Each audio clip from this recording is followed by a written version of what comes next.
To understand this, you have to go back to what young brother here referred to as the house Negro and the field Negro back during slavery. There was two kinds of slaves. There was the house Negro and the field Negro. The house Negro, they lived in the house with master. They dressed pretty good. They ate good because they ate his food, what he left. They lived in the attic or the basement, but still they lived near their master. And they loved their master more than the master loved himself. They would give their life to save their master's house quicker than the master would. The house Negro, if the master said, we got a good house here, the house Negro say, yeah, we got a good house here. Whenever the master said we, he said we. That's how you can tell a house Negro. If the master's house caught on fire, the house Negro would fight harder to put the blaze out than the master would. If the master got sick, the house Negro would say, what's the matter, boss? We sick. We sick.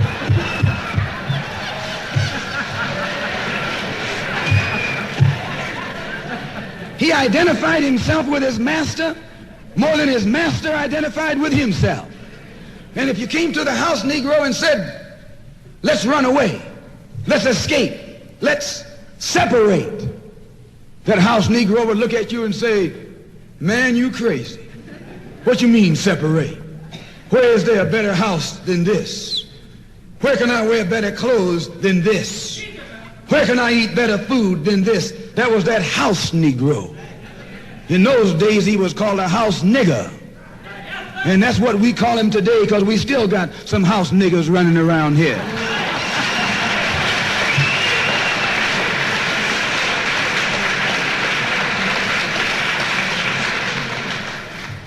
This modern house Negro loves his master.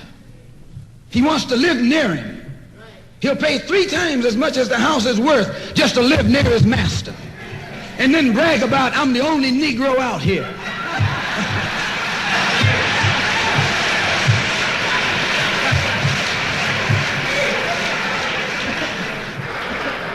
I'm the only one on my job. I'm the only one in this school. You're nothing but a house Negro. And if someone come to you right now and say, let's separate, you say the same thing that the house Negro said on the plantation. What you mean separate? From America? This good white man? Where you gonna get a better job than you get here? I mean, this is what you say. I ain't left nothing in Africa. That's what you say. Why, you left your mind in Africa.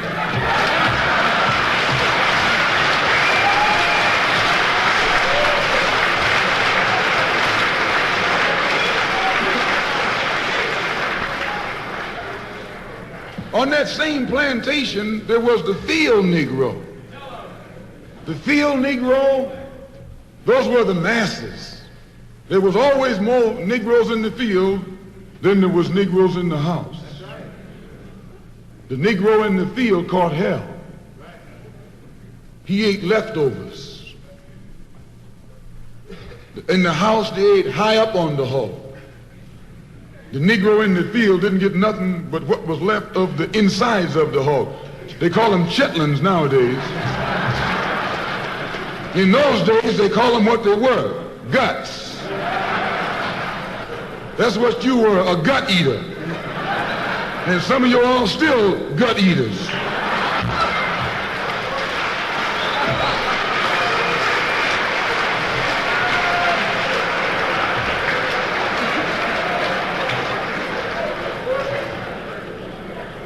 The field Negro was beaten from morning till night. He lived in a shack, in a hut. He wore cast-off clothes. And he hated his master. I say he hated his master. He was intelligent. That house Negro loved his master. But that field Negro, remember, they were in the majority. And they hated the master. When the house caught on fire, he didn't try and put it out. That field Negro prayed for a wind. for a breeze. When the master got sick, the field Negro prayed that he died. If someone come to the field Negro and said, let's separate, let's run, he didn't say, where are we going? He said, any place is better than here.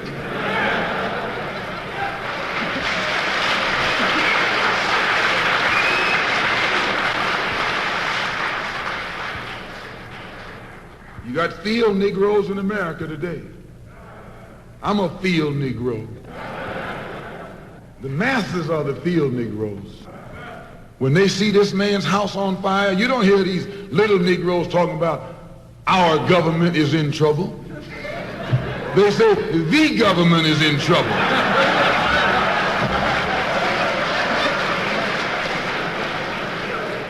Imagine a Negro, our government. I even heard one say our astronauts. They won't even let him near the plant. And our astronauts, our Navy, that's a Negro that's out of his mind.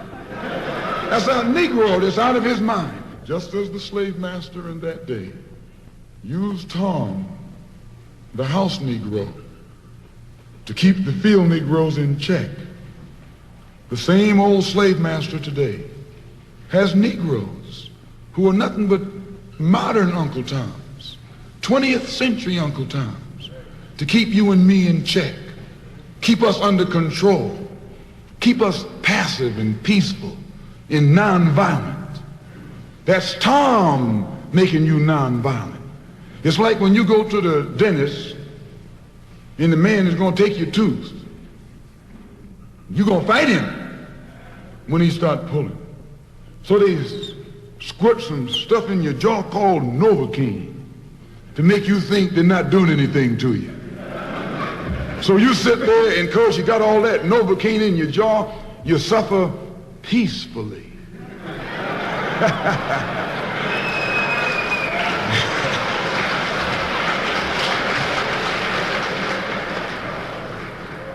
Blood running all down your jaw. And you don't know what's happening because someone has taught you to suffer peacefully. The white man do the same thing to you in the street. When he want to put knots on your head and take advantage of you and don't have to be afraid of you fighting back, to keep you from fighting back, he get these old religious Uncle Toms to teach you and me. They're just like Novocaine, suffer peacefully. Don't stop suffering, just suffer peacefully. As Reverend Cleave pointed out, let your blood flow in the streets. This is a shame. And you know he's a Christian preacher. If it's a shame to him, you know what it is to me.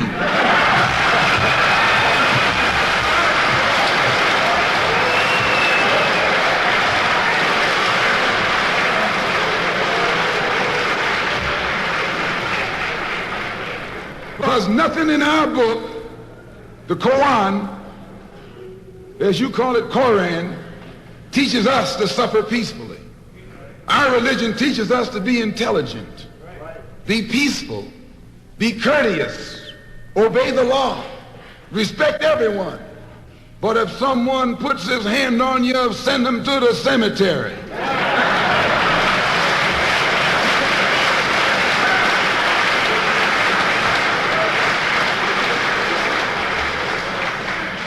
That's a good religion. In fact, that's that old-time religion.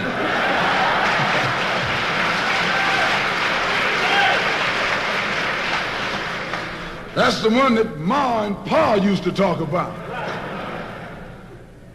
An eye for an eye, and a tooth for a tooth, and a head for a head, and a life for a life. That's a good religion. And then anybody, no one resents that kind of religion being taught but a wolf who intends to make you his meal. This is the way it is with the white man in America. He's a wolf and you a sheep. Anytime a shepherd, a pastor, teach you and me not to run from the white man, and at the same time teach us don't fight the white man, he's a traitor. to you and me. Don't lay down our life all by itself. No. Preserve your life. It's the best thing you got. And if you got to give it up, let it be even Stephen.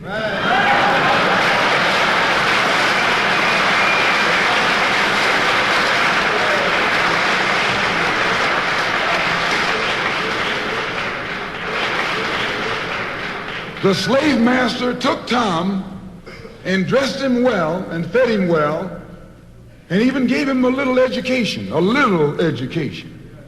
Gave him a long coat and a top hat and made all the other slaves look up to him. Then he used Tom to control them. The same strategy that was used in those days is used today by the same white man. He take a Negro, so-called Negro, and make him prominent, build him up, publicize him, make him a celebrity, and then he becomes a spokesman for Negroes and a Negro leader.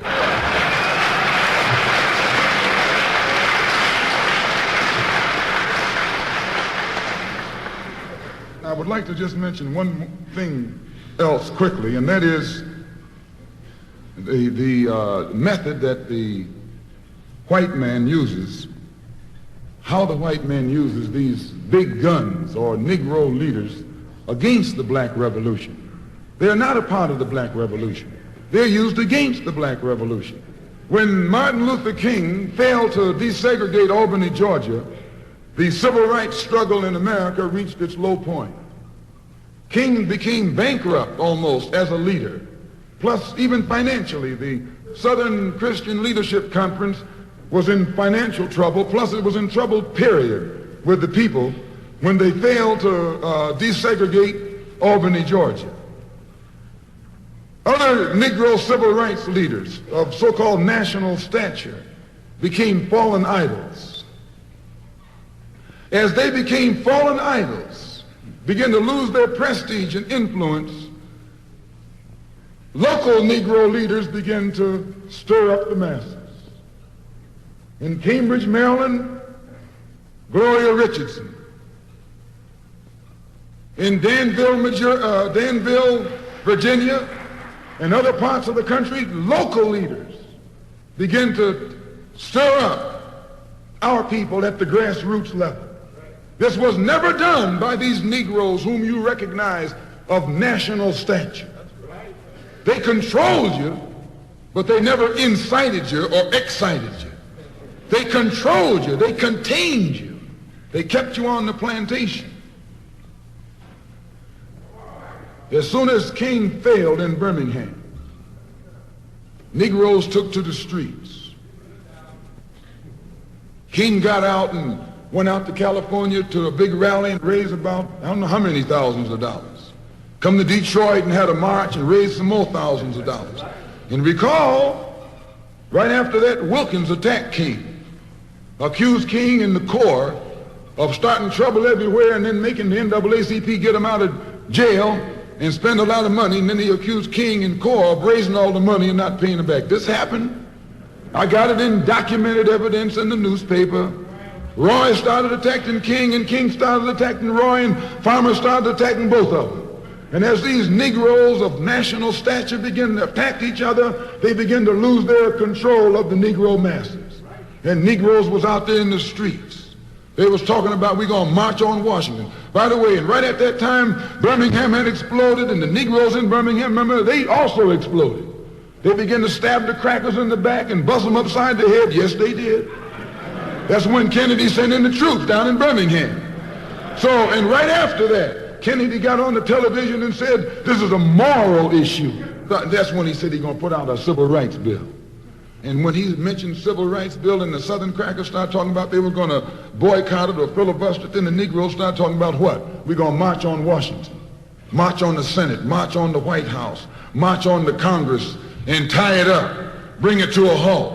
Don't let the government proceed. They even said they was going to go out to the airport and lay down on the runway and don't let no airplanes land. I'm telling you what they said. That was revolution. That was revolution. That was the black revolution. It was the grassroots out there in the street. Scared the white man to death. Scared the white power structure in Washington, D.C. to death. I was there.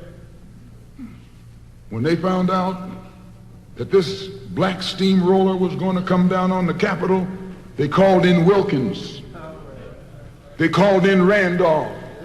They called in these national Negro leaders that you respect and told them, call it off. Kennedy said, look, you all letting this thing go too far. And old Tom said, boss, I can't stop it because I didn't start it.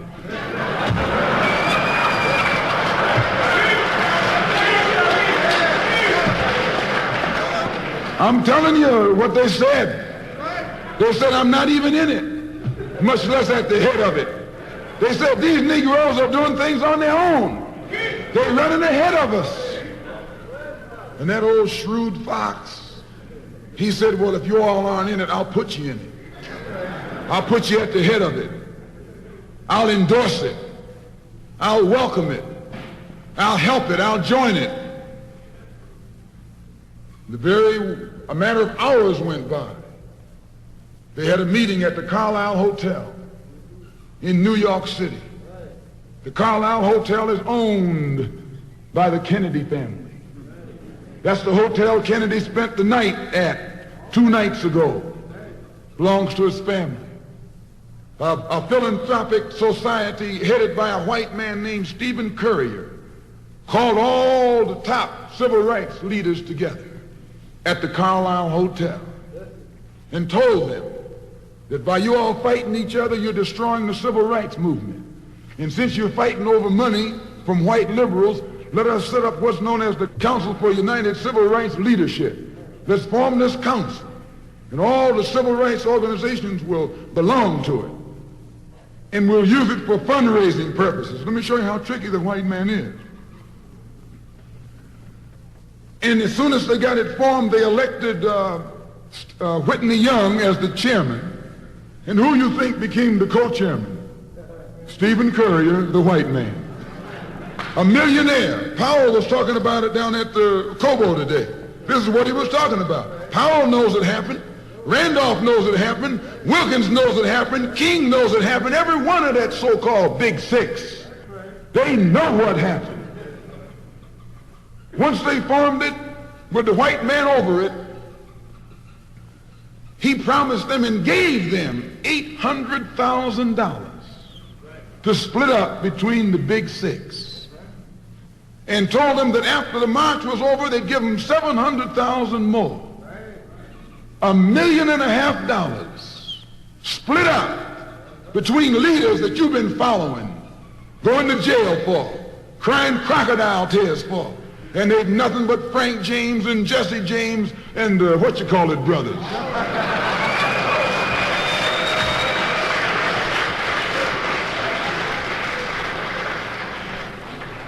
Soon as they got the setup organized, the white men made available to them top public relations experts, opened the news media across the country at their disposal, and then they began to project these Big Six as the leaders of the march. Originally, they weren't even in the march. You was talking this march talk on Hastings Street. Is Hastings Street still here? On Hastings Street. You was talking the march talk on Lenox Avenue, and down on Fillmore Street, and Central Avenue, and 42nd Street, and 63rd Street. That's where the march talk was being talked. But the white man put the Big Six ahead of it, made them the march. They became the march. They took it over.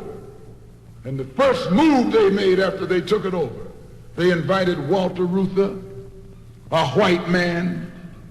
They invited a priest, a rabbi, and an old white preacher. Yes, an old white preacher. The same white element that put Kennedy in power, labor, the Catholics, the Jews, and liberal Protestants. Same clique that put Kennedy in power joined the March on Washington. It's just like when you got some coffee that's too black which means it's too strong, what you do, you integrate it with cream.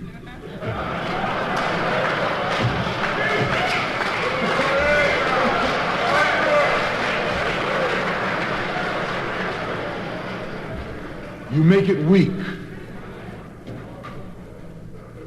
If you pour too much cream in, you won't even know you ever had coffee. It used to be hot, it becomes cool. It used to be strong, it becomes weak. It used to wake you up, now it'll put you to sleep.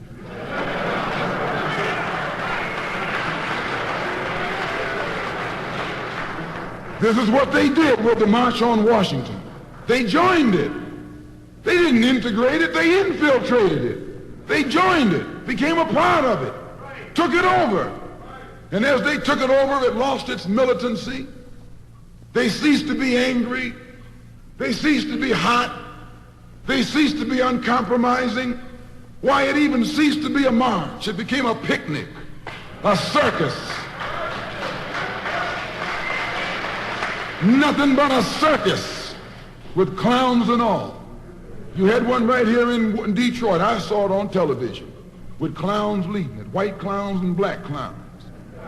I know you don't like what I'm saying, but I'm going to tell you anyway, because I can prove what I'm saying. If you think I'm telling you wrong, you bring me Martin Luther King and A. Philip Randolph and James Farmer and those other three, and see if they'll deny it over a microphone. No, it was a sellout. It was a takeover. When James Baldwin came in from Paris, they wouldn't let him talk because they couldn't make him go by the script. Burt Lancaster read the speech that Baldwin was supposed to make. They wouldn't let Baldwin get up there because they know Baldwin liable to say anything. They controlled it so tight, they told those Negroes what time to hit town, how to come, where to stop, what sign to carry, what song to sing, what speech they could make and what speech they couldn't make, and then told them to get out of town by sundown.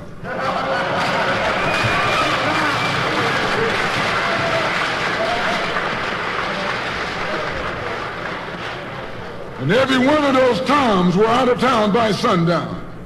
Now, I know you don't like my saying this, but I can back it up. It was a circus, a performance. It beat anything Hollywood could ever do. The performance of the year.